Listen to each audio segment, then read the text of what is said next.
Si je devais revenir en arrière et conseiller qui j'étais il y a quelques années quand je me suis lancée en freelance, je donnerais ces 6 conseils. Parce que je peux vous dire que quand je me suis lancée, j'ai galéré. Mais pas galéré une année, pas galéré 2 années, galéré plusieurs années.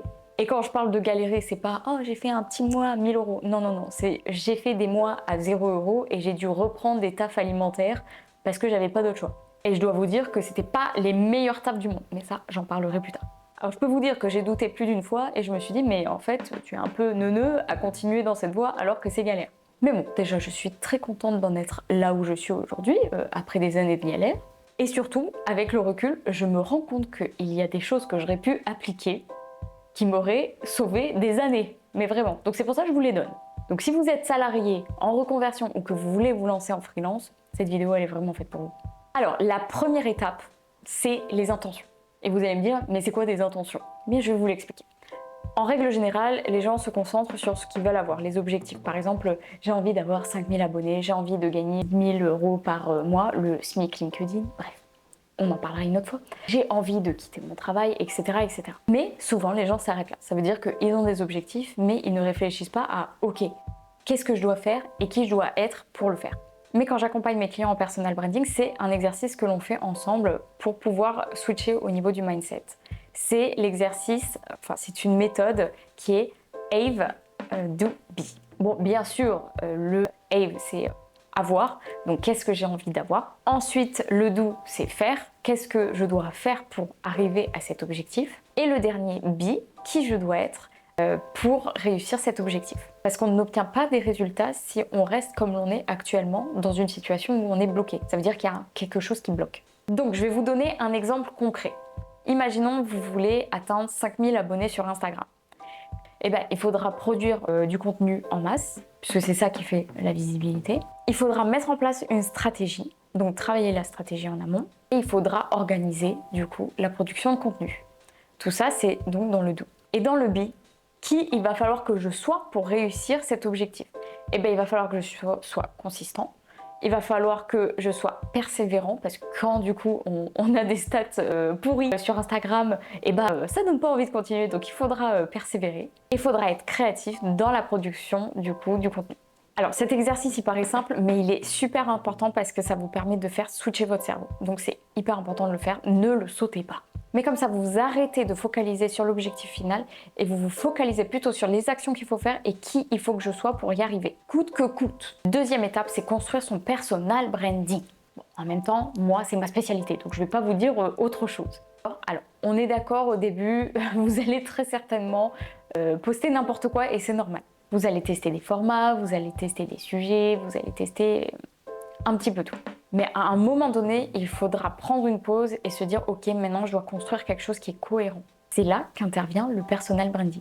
Alors contrairement à ce que pense la majorité des personnes, ce n'est pas se créer un alter ego ou une double personnalité. C'est pas ça du tout. Plus quelle facette de votre personnalité vous voulez mettre en avant pour vous aider dans votre business. Parce qu'on a tous des dizaines de qualités, des dizaines de défauts, des dizaines de valeurs et de centres d'intérêt, etc. Mais vous ne pouvez pas communiquer sur tout. Du coup, il va falloir choisir. Définir ce qui est important pour vous et définir quelle est l'image que vous voulez renvoyer. Et il va falloir le décliner sous 3 dimensions dans votre contenu. Du coup, il y a les émotions que vous voulez que les gens ressentent en lisant votre contenu. Il y a l'identité visuelle, donc ça va être tout ce qui est photo, votre style vestimentaire, votre palette de couleurs, etc. Et il y aura la façon dont vous voulez être perçu par les personnes qui vous lisent. Troisième étape, c'est l'audience. Alors, je vais aller un petit peu à contre-courant de ce qu'on a l'habitude de voir. En règle générale, on ne va pas parler d'audience, on va parler de cible.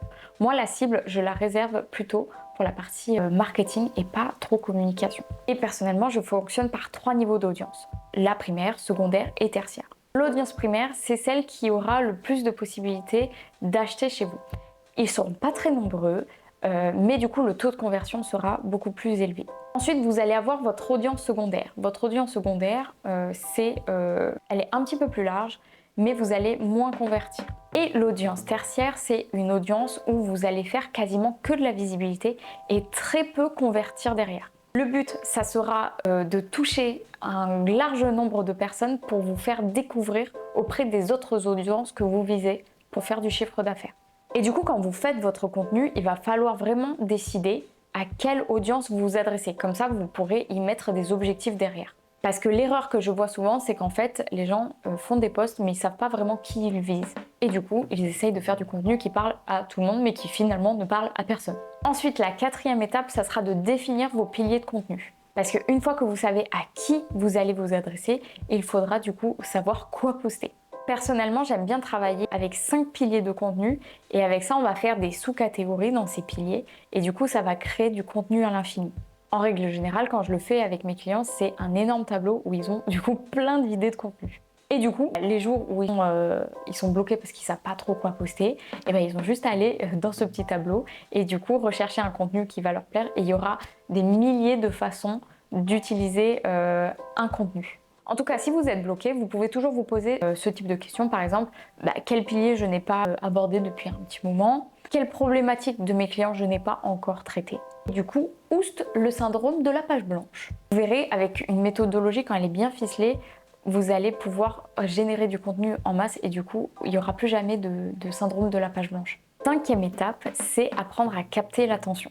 Parce qu'aujourd'hui, il y a énormément de personnes qui font de la création de contenu et du coup, on est en concurrence avec les autres. Et en plus, on n'est pas qu'en concurrence avec les autres personnes du réseau social, on est aussi en concurrence avec les notifications de notre téléphone, etc., etc. Bref, l'attention, elle est tellement éparpillée qu'il faut réussir à capter l'attention de votre audience. Et si personne ne s'arrête sur votre contenu, vous pouvez avoir le meilleur post possible, il va servir à pas grand-chose en fait. C'est pour ça que j'ai passé personnellement énormément de temps à étudier les hooks et à la façon dont on peut les construire. Avec mes clients, c'est ce que je leur apprends, qu'il y a différentes catégories de hooks et qu'on peut les mixer les unes avec les autres. Et mes hooks préférés, par exemple, moi c'est le danger parce qu'il y a une situation d'extrême, il y a la curiosité parce que du coup ça donne envie de lire et la familiarité, je le trouve hyper puissant parce qu'en fait les gens ils vont se dire oui ça m'arrive aussi et ça c'est hyper puissant. Et le but vraiment, c'est pas de faire des hooks putaclic comme on peut voir un petit peu partout. Le but, c'est vraiment juste de donner une raison aux gens pour qu'ils s'arrêtent et qu'ils lisent accessoirement votre post ou qu'ils regardent votre vidéo. Dernière étape, c'est d'avoir un contenu qui retient l'attention. Donc juste avant, on parlait de comment accrocher l'audience pour qu'elle soit intéressée par notre contenu. Et bien maintenant, c'est plutôt dans le contenu en lui-même, comment on va l'écrire pour faire que les gens restent sur notre publication et continuent de lire. Pour l'expliquer à mes clients, j'utilise la méthode ACT. Attirer, captiver, transformer, engager. Donc d'abord on attire l'attention. Ça on l'a vu juste avant, on ne va pas revenir dessus. Mais ensuite, comment on fait pour garder cette attention? Ça c'est ce qui nous intéresse. Du coup on va essayer de le captiver tout le long de sa lecture. Puis à la fin, vous apportez votre réflexion, votre transformation ou des émotions que vous voulez leur faire vivre. Et enfin, à la fin, on invite les gens à agir, donc soit à commenter, par exemple en posant une question, mais qui soit naturelle. Attention, hein, je dis pas commente lol et je t'envoie ma ressource. Non, non, c'est pas ça. Vraiment avoir une vraie question qui vous intéresse vraiment. Par exemple, engager à la réflexion, leur demander leur avis, etc.